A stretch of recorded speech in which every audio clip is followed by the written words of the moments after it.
Assalamualaikum warahmatullahi wabarakatuh. Pada video kali ini kita akan membahas tentang validasi.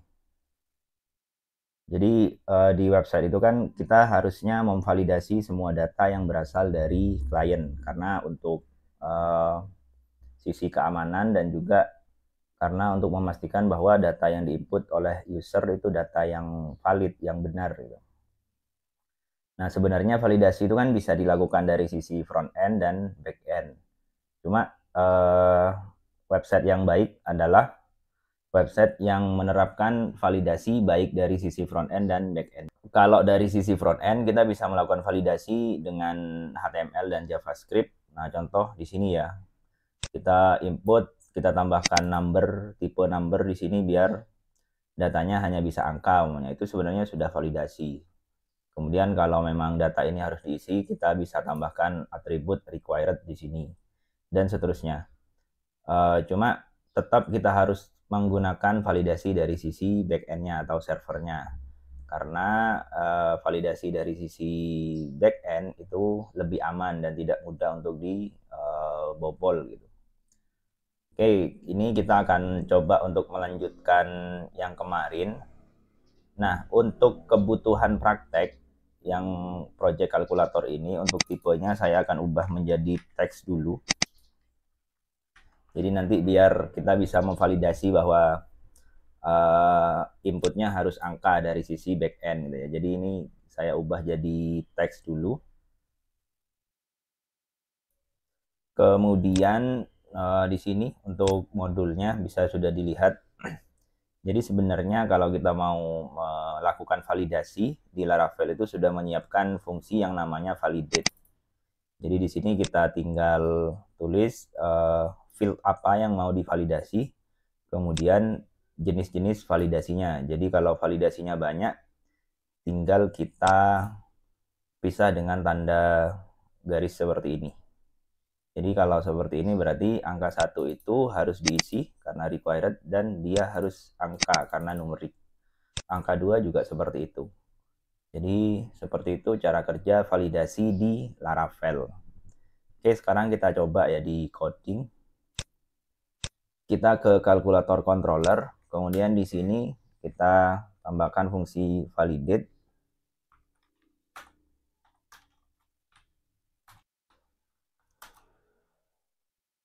Oke, di sini angka 1 validasinya itu required dan juga numerik. Kemudian koma. Di sini angka 2 juga seperti itu. Required dan numerik.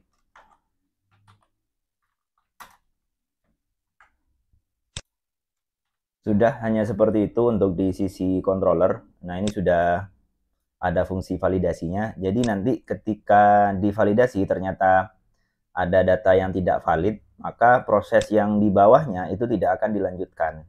Jadi dia akan kembali ke form yang awal gitu. Jadi seperti itu cara kerjanya. Kemudian kalau kita ingin menampilkan error pada validasinya, kita bisa tambahkan di blade-nya.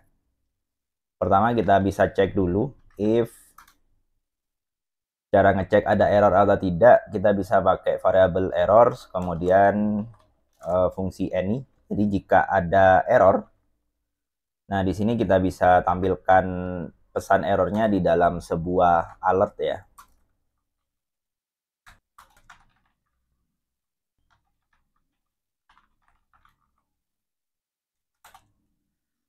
Kemudian di sini bisa kita kasih header.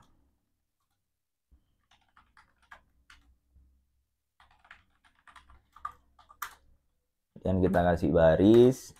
Nah, baru di sini kita tampilkan errornya. Di sini kita akan gunakan tag UL. Kemudian untuk menampilkan errornya, jadi bisa jadi kan errornya tuh banyak, jadi harus kita gunakan perulangan untuk menampilkan semua errornya. Jadi untuk mendapatkan semua error kita bisa pakai fungsi all.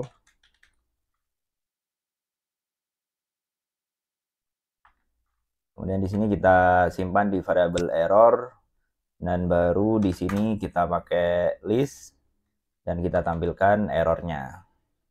atau pesan errornya ya. Oke, jadi seperti ini. Sekarang kita coba untuk jalankan lagi. Ini saya kosongi. Oke, jadi seperti itu. Di sini sudah ada pesan errornya bahwa angka 1 itu required, angka 2 juga required. Kemudian kalau angka 1 ini saya isi non numerik dan di sini saya kosongi, maka pesannya juga sudah berubah gitu. Tapi di sini pesan errornya masih menggunakan bahasa Inggris. Bagaimana kalau kita ingin mengubahnya menggunakan bahasa lain gitu ya. Jadi bisa kita tambah di sini.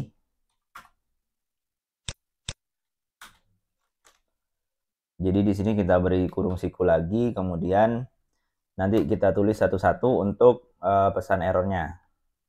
Jadi contoh angka 1 pada validasi required, nanti pesan errornya akan kita ganti jadi angka 1 wajib diisi.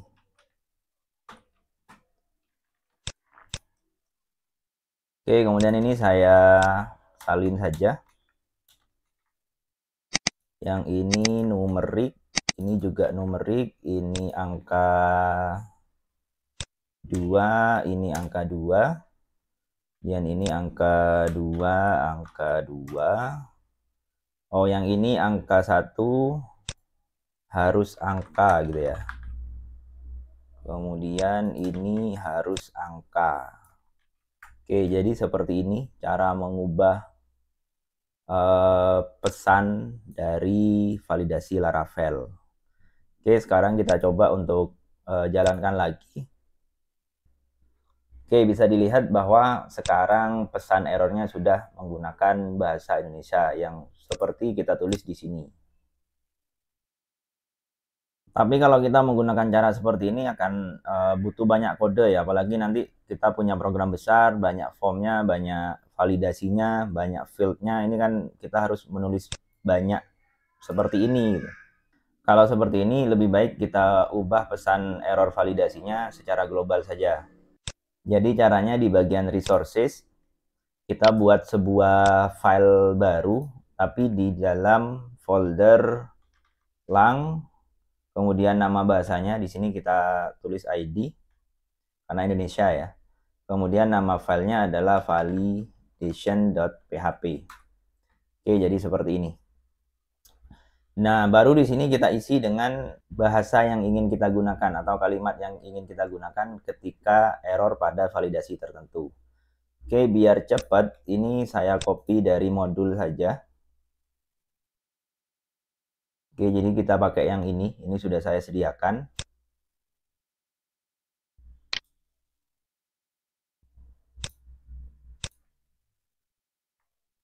Oke, jadi seperti ini ya.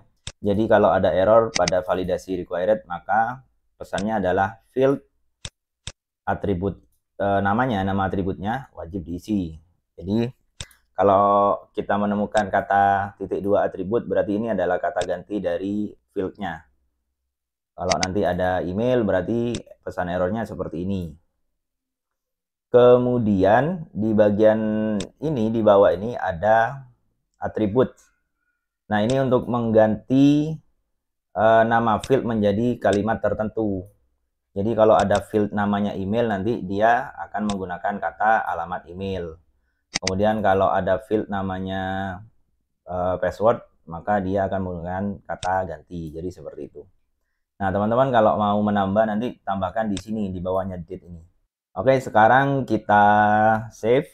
Kemudian kita setting bahasa pada Laravelnya ke bahasa Indonesia. Karena secara default ini menggunakan bahasa Inggris. Caranya adalah di file env ini, .env, kita ke bagian app lokal. Nah, di sini kita ganti menjadi ID. Kemudian di controllernya bagian yang ini kita hapus. Oke, jadi seperti ini ya. Sekarang kita coba jalankan lagi. Jadi sekarang semua error pada validasi Laravel sudah menggunakan bahasa Indonesia. Kemudian kalau kita ingin tetap menyimpan inputan sebelumnya di text field ini atau di input ini, kita bisa menggunakan fungsi old. Jadi di blade-nya, kemudian di bagian input kita tambahkan atribut value. Nah, di sini kita panggil fungsi old. Kemudian nama field-nya.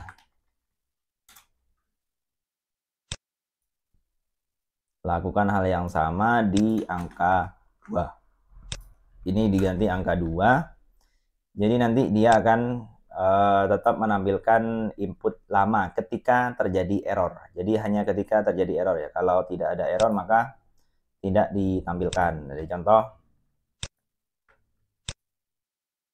nah ini ya masih tetap ada gitu. Tapi kalau tidak error nanti dia hilang.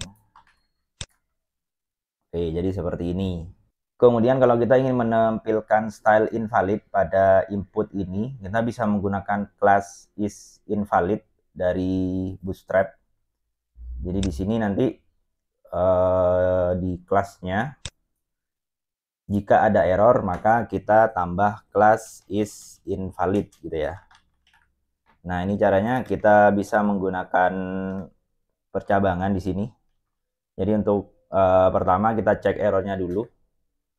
Nah, ini kita menggunakan blade error. Nah, ini kita jadikan satu baris ya. Oke, jadi seperti ini. Kemudian di sini kita yang dicek itu adalah angka 1. Jika angka 1 itu ada error, maka di sini kita tambahkan class isInvalid. Oke, ini lakukan hal yang sama pada angka 2. Jadi kita tambahkan setelah form control. Ini kita ganti angka 2. Oke, sekarang kita coba jalankan. Nah, ini ya. Jadi selain ada pesan error seperti ini, dan ini akan ada tanda errornya. Jadi ada tanda serunya. Kita juga bisa menampilkan pesan errornya di sini, di bawah ini. Oke, caranya adalah kita menggunakan class invalid feedback. Jadi di bagian sini. Di bawah sini, di bawah input. Caranya sama ya, kita cek dulu errornya. Oke, di sini error yang akan dicek dari angka 1. Kemudian jika ada error, maka kita tambahkan class invalid feedback.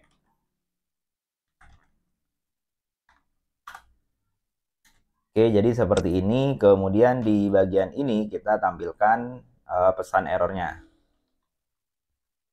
Oke, jadi seperti ini. Jadi pesan errornya ada di variable message. Ini kita copy juga di bagian angka 2. Ini kita ganti angka 2. Sekarang kita coba submit lagi. Nah, ini ya. Jadi seperti ini. Ini kalau kita tambah huruf. Oke, jadi seperti ini. Jadi teman-teman bisa gunakan yang ini atau gunakan yang di atas. Kemudian untuk validasi yang lain bagaimana? Jadi sebenarnya Laravel itu sudah menyediakan banyak validasi ya. Jadi di sini teman-teman bisa langsung akses ke situs resminya. Jadi di sini. Nah, ini ya, untuk situs resminya ada sangat banyak sekali. Kemudian beberapa sudah saya dokumentasikan di modul di bagian tab validasi Laravel. Nah, ini. Jadi ada required. Nah, ini ada deskripsinya juga, kemudian contoh penggunaannya. Kemudian kalau email tuh seperti ini. Kalau date tuh seperti ini, numerik, integer, ada min, max, between, size. Jadi kalau mau panjangnya itu harus berapa gitu. Jadi seperti ini. Oke, mungkin itu saja materi validasi pada video ini. Semoga bermanfaat. Assalamualaikum warahmatullahi wabarakatuh.